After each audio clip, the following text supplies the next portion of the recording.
ফরিদপুরের মল্লিকপাড়ায় শত বছর ধরে টিকে থাকা বাঁশশিল্প এখন মধ্যস্বত্বভোগীদের দখলে।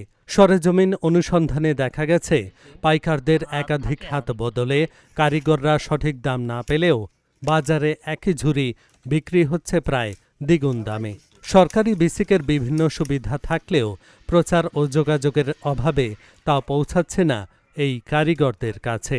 তবে ঢাকা জার্নালের অনুসন্ধানের পর বিসিক কর্তৃপক্ষ জানিয়েছে, অনলাইন বিপণন, মেলায় পণ্য প্রদর্শন এবং সহজ শর্তে ক্ষুদ্র ঋণের মাধ্যমে কারিগরদের এই লোকসান কাটিয়ে ঘুরে দাঁড়ানোর সুযোগ রয়েছে।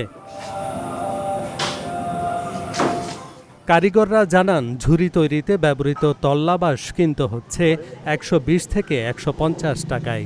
একটি বাঁশ দিয়ে মাত্র ২ থেকে ৪টি ঝুড়ি তৈরি হলেও বাজারে প্রতিটির দাম মিলছে মাত্র ৯০ থেকে ১৫০ টাকা। কাঁচামালের চড়া দামের কারণে কেবল চালানের টাকা উঠলেও মিলছে না হাড়ভাঙা খাটুনির লাভ। ব্যবসায়ীদের কাছে আমরা বিক্রি করি ধরেন ১০০, তারা ৩০০-২৫০ বিক্রি করে। আমাদের মানে চালান ওঠে না, আমাদের পয়সার দাম হয় না, আমরা খাটনি করি, মূল্য পাই না। তো আমরা ধরে সকাল ৮টাতে শুরু করি, রাত ১০টা পর্যন্ত খাটনি করি।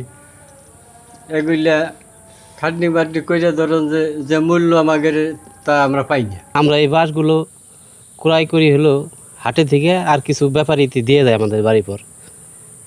আগে একটা বাঁশ কিনতাম ধরেন যে ২০ টাকা ৩০ টাকা, এখন বর্তমানে একটা বাঁশ কিনতে হয়, ভালো একটা বাঁশ কিনতে হয় ১৫০ টাকা ১০০ টাকা। এই সরকার যদি আমাদের আর্থিক সহযোগিতা করত, কোনো দীর্ঘমেয়াদী লোনের ব্যবস্থা করত, বা এই ব্যাপারী মালগুলো নিয়ে যায় ইন্টারনেটে অনলাইনে যদি আমাদের বেচার কোনো ব্যবস্থা করতো, হয়তো আমরা যে মূল্যটা, সেই অরিজিনাল মূল্যটা আমরা পাইতাম। আমাদের এই গ্রামে ১০০-র উপরে ঘর এই কাজই করে। কি কি তৈরি করেন? এগুলো দিয়ে বড় বোঝার জায়গা বানাই, টাপা বানাই, তারপরে গোবরের জায়গা বানাই, তারপরে কলার জায়গা বানাই, তারপরে তরকারির জায়গা বানাই, হাটে যে বেচাকেনা করে পানের জায়গা বানাই।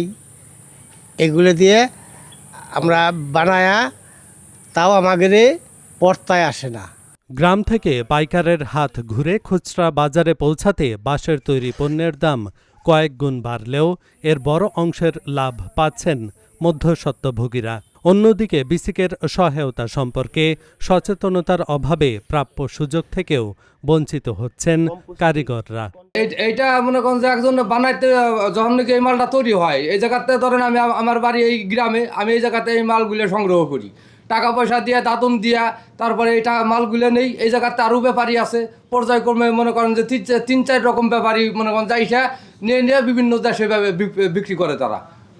এই জায়গাগুলি আপনার ৭০-৮০ টাকার থেকে আপনার ৩00-৪০০ টাকা পর্যন্ত মনে করেন যে জায়গারই আছে।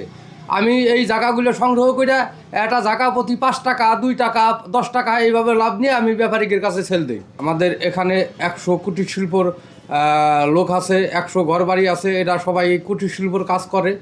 এখানে আমি এই জায়গাগুলা আমি পাইকারি কিনা বেচা করি। আমি গ্রামের বিভিন্ন জায়গায় থেকে কিনা আমি বিভিন্ন জায়গায় পাঠাই।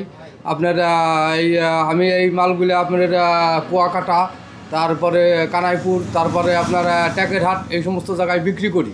ইন্টারনেট, অনলাইন বিপণন, মেলা প্রদর্শন ও বিসিকের নিজস্ব লোন সুবিধা প্রয়োগ করে কারিগরদের এই দুরবস্থা দূর করা সম্ভব বললেন বিসিক কর্মকর্তা।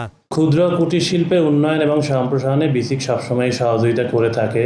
ঈশান গোপালপুর ইউনিয়নের লক্ষ্মীদাসের হাটে যে ক্ষুদ্র উদ্যোক্তা রয়েছে, আমরা ইতিমধ্যেই জেনেছি যে তারা বিভিন্ন ধরনের প্রোডাক্ট তৈরি করে, যেমন বাঁশ জাতীয় প্রোডাক্ট, বিশেষ করে পোলো এবং বাঁশের বিভিন্ন ঝুড়ি এটা তৈরি করে।